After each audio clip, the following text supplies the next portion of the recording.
Forbes Media chairman and editor-in-chief and author of Inflation, What It Is, Why It's Bad, and How to Fix It. We'll get into that in a second, Steve. But there's nothing wrong with raises. I mean, nothing at all wrong with raises. We should all get raises, but it's the mandate and this whole idea of fair, to have the government dictate what fairness is, always is trouble in my eyes.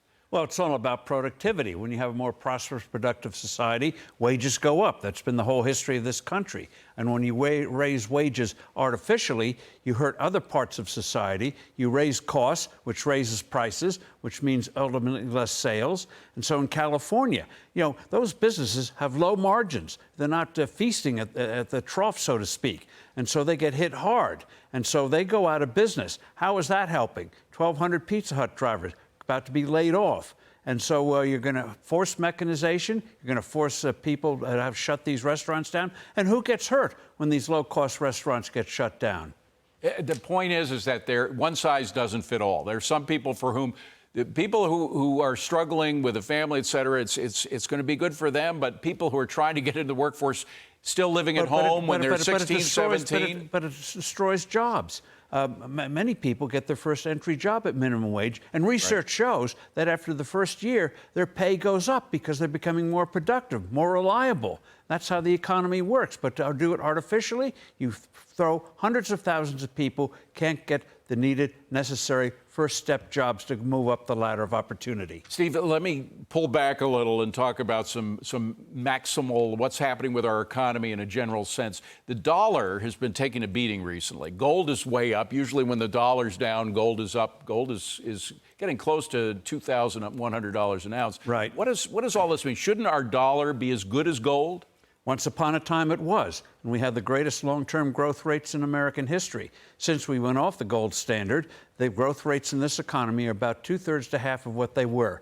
If we had maintained our average growth rates, which we did for 200 years, the median household income today wouldn't be $70,000, $75,000, be $115,000, $120,000. Over 50 years, $45,000 to $50,000 of income has been lost because of our less growth in the economy. It accumulates over time.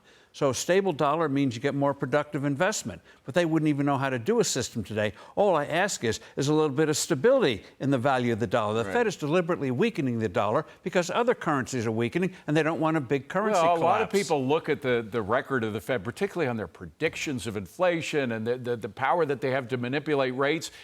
If we had a gold standard, we could get rid of the Fed. We could go to turn the Fed into kind of a currency board that would just be for trading currencies, et cetera. Well, what's wrong with that? Nothing. We now have $5 trillion of trading a day in currencies.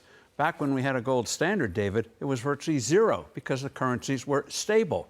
So what do you do with all the people of the Fed? They could become Uber drivers or something, so do something productive. Right, exactly. Or paint houses. That would be more productive than what they do.